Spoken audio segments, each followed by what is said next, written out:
Dalam surah Ibrahim dikatakan Alif Lam Ra Kitabun anzalnahu ilaika litukhrijan nasa minadh-dhulumati ilan nuri bi'izni rabbihim ila siratil azizil hamid. Alif Lam Ra. Ini adalah kitab yang kami turunkan kepadamu supaya kamu mengeluarkan manusia dari gelap gulita kepada cahaya terang benderang dengan izin Rabb mereka, yaitu menuju jalan Rabb yang maha perkasa lagi maha terpuji. Nah, ini menjelaskan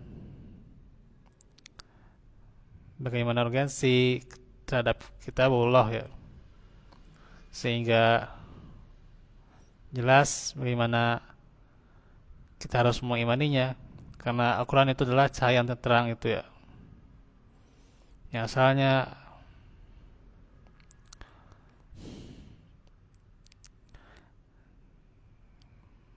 usul itu dia tidak tahu ya gitu, asal usulnya dia tidak tahu, kemudian dia belajar, dia memahami gitu ya, setelah dia memahami dia mempraktekkan dan dia mengajarkan itu nanti kita mengkaji itu ya, bagaimana beriman kepada Al-Quran. Jadi ini masih panjang sebenarnya ya bahasanya, tapi sambil santai saja ya gitu, nggak usah dibawa berat-berat ya, sambil menenangkan diri, sambil dalam cuaca yang dingin berarti kita mendinginkan pikiran tuh ya. Karena ini salah satu nikmat kita ya di dalam belajar.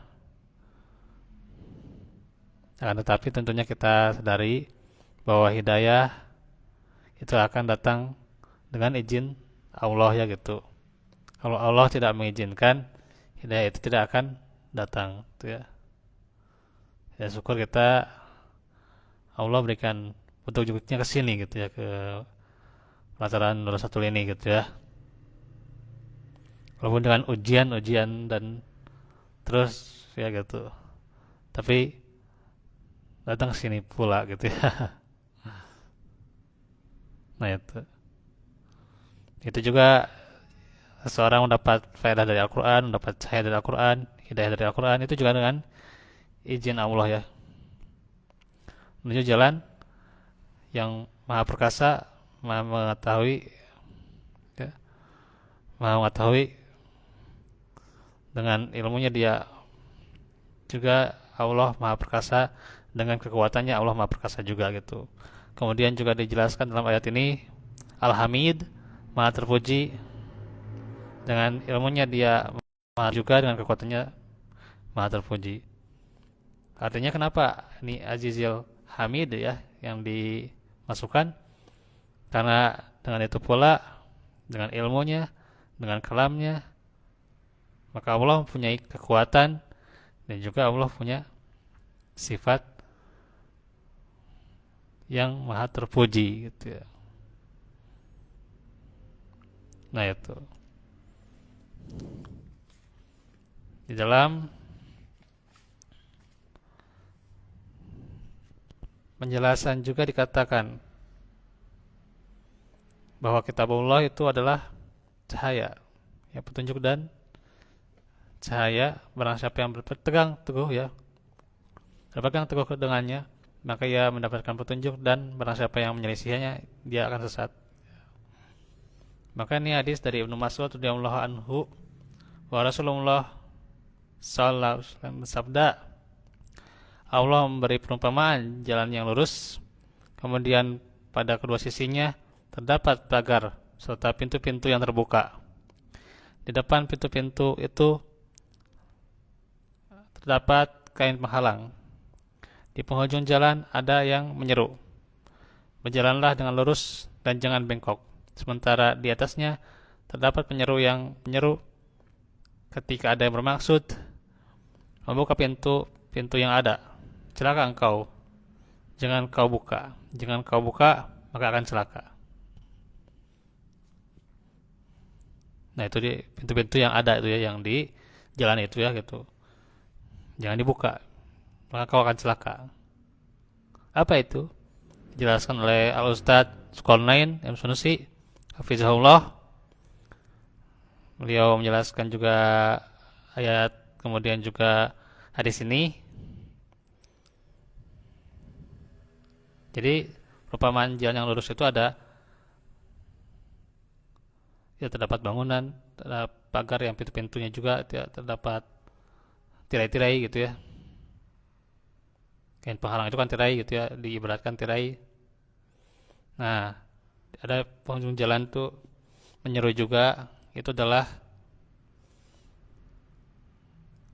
ikhwan tuh ya, atau saudara-saudara kita gitulah gitu. Berjalanlah dengan lurus tuh ya gitu.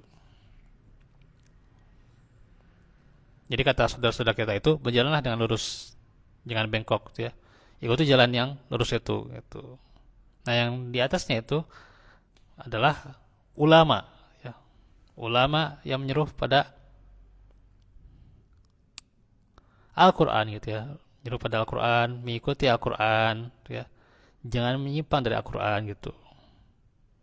Dan yang di pintu-pintu itu yang ada tirainya itu yang ditutupi dengan kain itu adalah setan. Makanya jangan dibuka. Nah, gitu ya. Itulah pintu setan. Makanya kalau sudah dibuka pintu setan sekali, nah itu ya gitu. Ada jadi nanti kalau kita ada waktu tuh menjelaskan di surah Al-A'raf bagaimana diantara godaan setan yang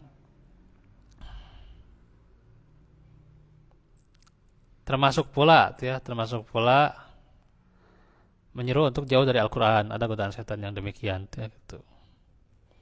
Jadi macam-macam tuh ya, ada godaan setan itu kan bisa nanti dijelaskan tuh ya. Ada dari depan, belakang, kanan kiri itu ya gitu. Ada itu dalam surah apa lupa lagi saya, kalau nggak salah di Al-An'am ya. Kalau nggak di Al-A'raf. Nanti dicek lagi ya. Al-An'am kalau nggak salah ya. Nah itu. Di antara dua surat itu ya, saya ingatnya nih. Sambil nanti di murojaah aja ya. Nah itu.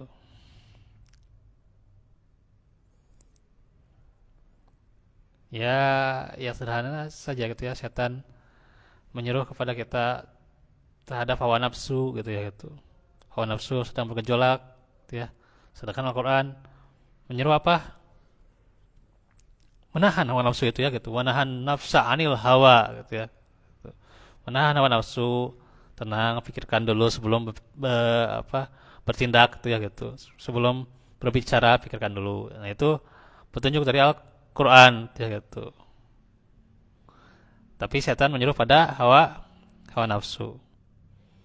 Diingat misalnya masa lalu gitu ya gitu, masa apa 2 atau 1 tahun ke belakang gitu ya. Langsung ingin timbul amarah gitu. Nah, gitu ya. Itulah jebakan setan. Jadi jauh dari Al-Quran yang namanya setan itu ya. Jauh dari Al-Quran tuh.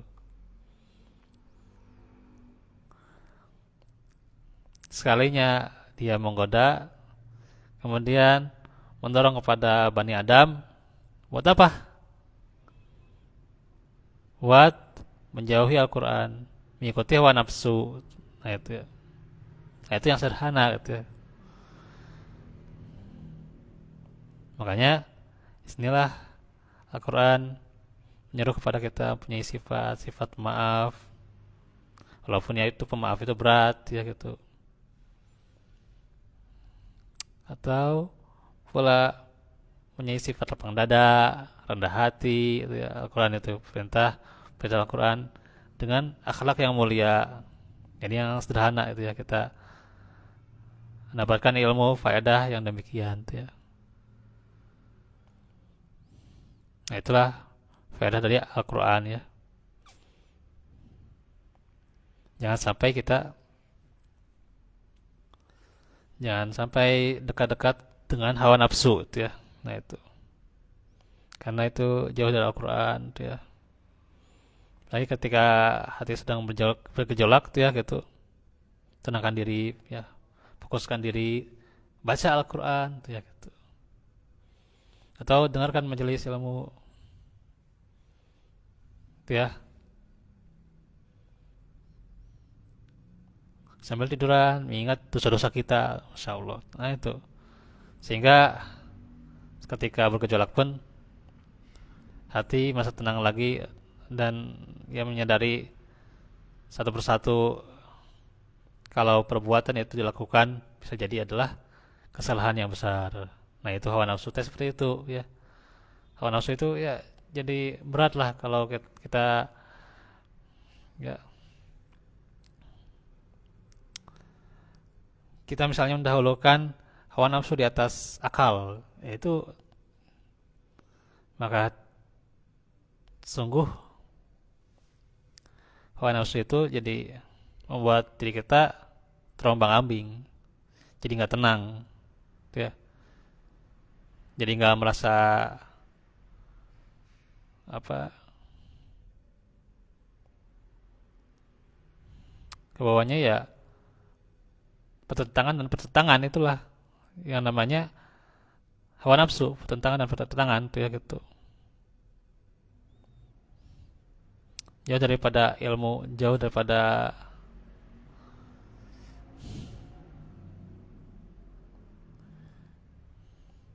yang hak tuh ya gitu. Makanya tenangkan, dengan tenang diri itu kan akurat sebagai healing yang terbaik gitu ya gitu. Itulah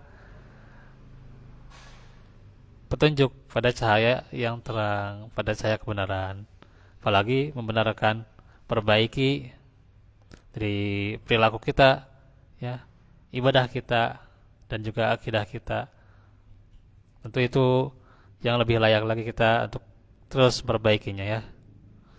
Demikian, semoga kita mendapatkan faedah di malam ini, menjadi hikmah dan juga senantiasa menjadi pelajaran untuk kita semua. Wallahu fikum, wallahu minkum. Semoga juga Allah melancarkan setiap urusan kita, lapangkan dada kita terus dalam ridho Allah Subhanahu wa taala.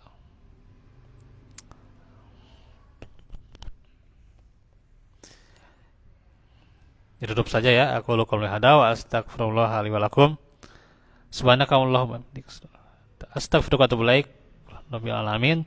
Wassalamualaikum warahmatullahi wabarakatuh.